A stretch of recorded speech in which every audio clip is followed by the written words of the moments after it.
C'est parfois grisant d'être dans une grande foule.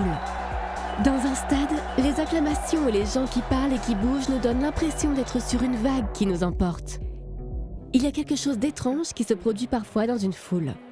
Si quelqu'un crie, sa voix se perd, mais si d'autres voix s'unissent à lui, ça donne quelque chose comme ça.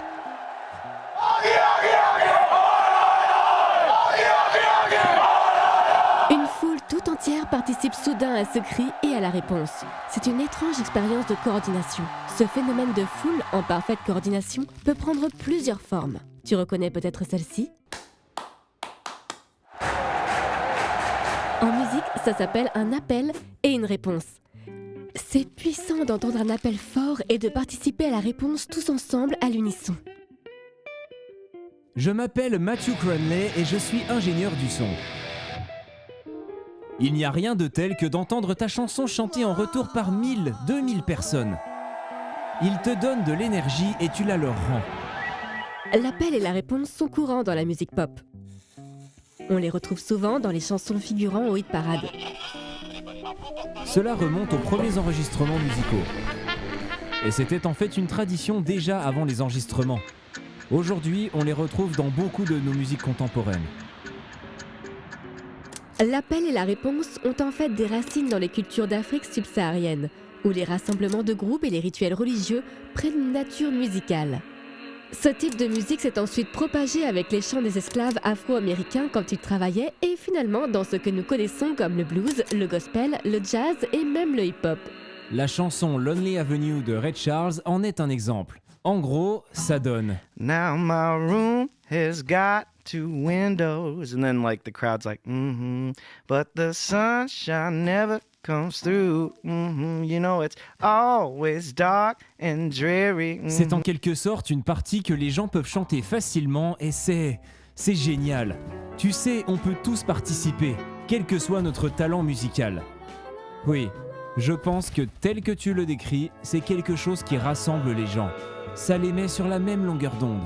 Il y a quelque chose de très spécial dans ces situations où on t'appelle à répondre en chœur, en faisant partie de quelque chose de plus grand que toi, où tu n'es pas seul. Dans les cérémonies religieuses, il y a souvent des occasions où le prêtre appelle une réponse du groupe. Cela rend notre réponse en quelque sorte plus sacrée qu'une simple conversation. Nous nous ouvrons à une réalité plus grande. L'appel et la réponse sont liés à quelque chose de plus grand que nous. Martin Buber, le philosophe juif autrichien, a souligné 2 attitudes dans l'existence humaine. L'attitude du « je cela » et l'attitude du « je tue ». Un « je cela » est une attitude envers un objet que nous utilisons ou dont nous faisons l'expérience. Mais l'attitude du « je tue » est une attitude de relation. Une chose est de réagir à un magnifique coucher de soleil comme un objet à admirer, une autre de réagir à une personne qui nous appelle pour nous dire qu'elle nous aime. Il y a quelque chose qui change dans la réponse car c'est une relation personnelle. L'appel et la réponse dans la musique ou les événements sportifs créent une relation. Il s'agit d'une réponse à quelqu'un et non à quelque chose. Il y a une citation de Bruce Springsteen lors de la cérémonie d'entrée du groupe U2 dans le Rock and Roll Hall of Fame.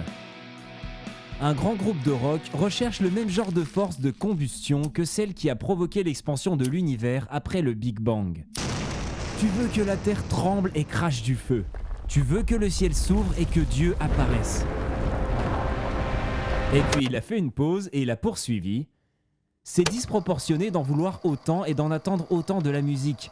Sauf que parfois, ça arrive. C'est vrai pour toi aussi, juste là. Si tu as déjà écouté de la musique de U2, c'est presque comme une prière de louange. Ce ne sont pas des concerts chrétiens, mais c'est quand même un peu comme s'ils invitaient les gens à élever leur esprit. Je n'ai pas encore compris de quoi il s'agit exactement, mais je pense que tout le monde cherche la même chose. La foi est parfois vue comme une confiance aveugle en Dieu, mais c'est une réponse libre à Dieu née d'une relation.